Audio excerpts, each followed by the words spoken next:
for Angela Levin. And if you thought the royal race trial scam had finally been forgotten about, think again. Rumours now circulating that Harry and Meghan's mouth... Charles says nothing. William says nothing. Kate says nothing. The entire royal family watches Angela Levin destroy Harry's children's legitimacy and does absolutely nothing. This silence isn't weakness. It's the most brutal strategy in royal history. Let outsiders ask the questions. Let Parliament demand the answers. Let constitutional law do the dirty work. When titles get stripped, the palace will look heartbroken, not responsible. They've perfected plausible deniability while orchestrating total destruction. Yes, but actually what's interesting is that people won't really believe it anyway. I mean, there's been a load of black people who've come up. The real battlefield isn't public opinion or tabloid headlines. It's constitutional law, specifically the line of succession. Angela Levin understands something Meghan doesn't. In Britain, questioning royal births isn't gossip. It's treason-adjacent territory that forces institutional response. By raising these questions as a respected biographer, not a tabloid hack, she's created a legal trap. The palace can't defend without confirming, can't attack without legitimizing, can't ignore without suspicion growing. Every possible response strengthens her position. Colour the child would be, just as you might say what colour their hair might be. It's absolutely not racist, and this is them using it to get publicity. The strategic miscalculation Meghan made was threatening lawsuits instead of providing transparency. She thought she was fighting a PR battle where legal threats silence critics. But she's actually in a constitutional chess match where every legal threat becomes evidence of something to hide. The palace understood this immediately. Their silence isn't abandonment. It's letting Meghan walk into the trap. Because in British law, threatening journalists over succession questions triggers parliamentary interest, not sympathy. The system is designed to investigate threats to succession transparency, not protect those who obscure it. There must be at least about 15 that I've read who's been saying that. So I think that people won't have the same shock horror. And also we now know that it was... Here's the hidden mechanism most people miss. Parliament has oversight of succession through the Succession to the Crown Act. Any credible questions about legitimacy require investigation. Not by tabloids, not by palace PR, but by constitutional authorities. Angela Levin knows this. By making claims specific enough to be credible but vague enough to avoid libel, she's forcing an institutional response that Meghan can't control with Hollywood lawyers or Oprah interviews. The machinery of state moves slowly but inevitably toward resolution. Something like that. So she wasn't even pregnant. So it's very weird. And Harry... it was said to Harry, not to her. I mean, she just came in. The Streisand effect here isn't accidental. It's the entire point. Every legal threat Meghan issues amplifies the questions, forcing more serious journalists to investigate. The progression is calculated. Gossip becomes journalism.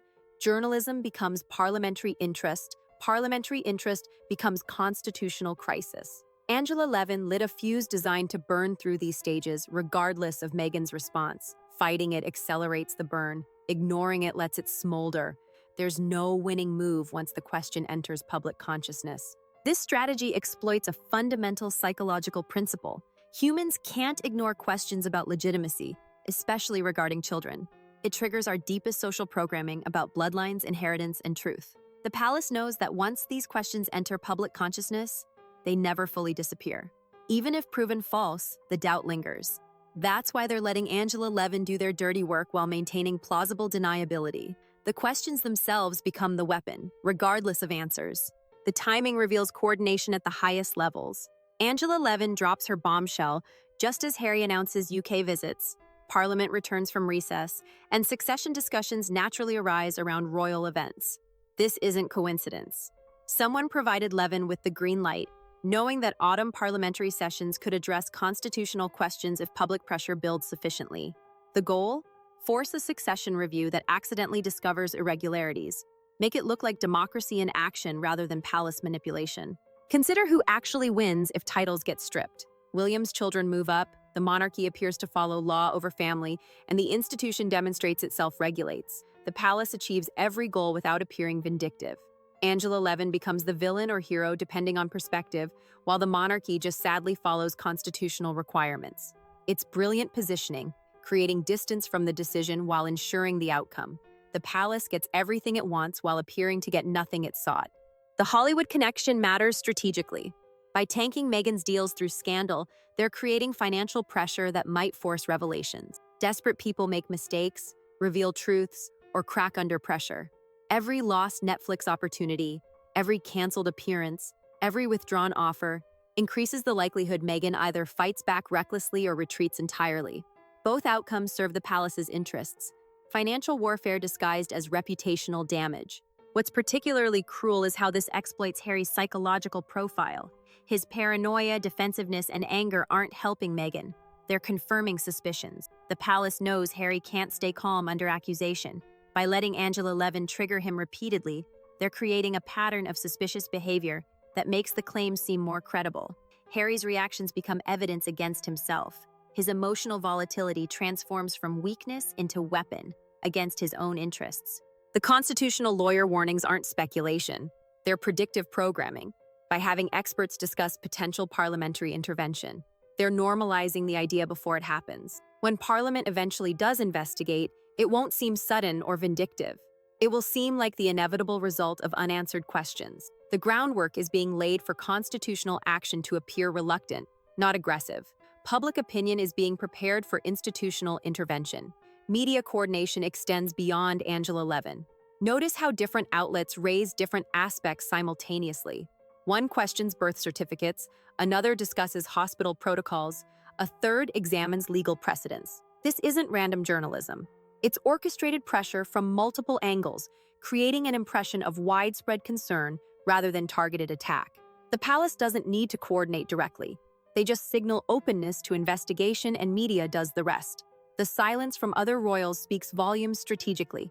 Kate and William could easily defend family members, even estranged ones. Their absence from this conversation isn't personal, it's calculated. By maintaining distance, they preserve credibility for when parliamentary investigation begins. They can't be accused of bias if they never engaged. This positioning protects the future monarchy while allowing current problems to resolve themselves. International implications make this even more complex. Commonwealth realms watch closely because succession affects their head of state. Questions about Archie and Lilibet's legitimacy don't just impact Britain, they ripple across Canada, Australia, New Zealand. This multiplies pressure for resolution.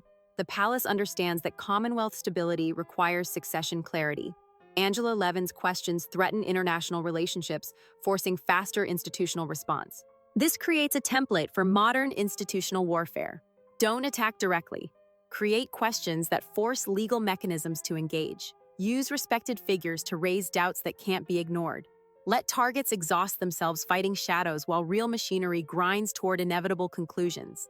It's slower than direct confrontation, but far more devastating because the target destroys themselves trying to fight systemic pressure. The institution wins by doing nothing except following procedures. The palace silence strategy extends beyond this case. They're demonstrating that institutional patience beats individual panic every time. While Meghan exhausts resources on lawyers and PR, the palace simply waits for constitutional processes to unfold. They've weaponized bureaucracy itself, turning the slow, grinding nature of British legal systems into an offensive weapon. Time becomes their ally while it becomes Meghan's enemy. Future succession questions will follow this playbook. Raise doubts through credible sources, trigger defensive responses that look suspicious, let legal mechanisms engage naturally, then sadly accept whatever determination emerges. The target can't fight back effectively because they're not fighting a person or even an institution. They're fighting questions that, once asked, demand answers. The process itself becomes the punishment. The psychological torture of this approach is intentional. Meghan knows investigation is coming but can't predict when or how. Every day becomes anxious waiting.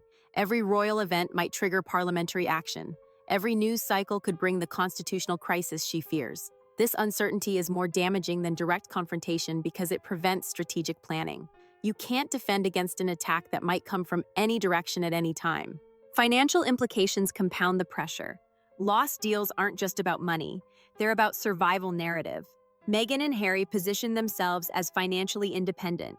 Every failed venture, every lost contract, every scandal that costs money undermines their core claim. They're being forced to either admit financial failure or seek help from the institution they rejected.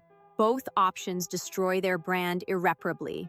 In your own life, this teaches us about institutional conflict. When facing organizational opposition, Watch for questions that seem innocent but trigger mandatory processes. The person asking about your credentials isn't curious. They're activating HR protocols. The neighbor inquiring about permits isn't friendly. They're creating paper trails. Questions themselves become weapons when they force systemic responses. Understanding this helps you recognize when you're being maneuvered into procedural traps. The universal lesson transcends royal drama entirely. In any hierarchical system, legitimacy questions are nuclear weapons. Once raised by credible sources, they can't be unasked. The only defense is radical transparency before questions arise. But most people discover this too late, after the questions have already started spreading. Meghan's fighting questions that should never have been possible to ask. That's the real failure here. Not the response, but allowing the vulnerability to exist at all. The strategic error happened years ago when transparency was avoided. Now she's paying the price for secrets that may not even exist.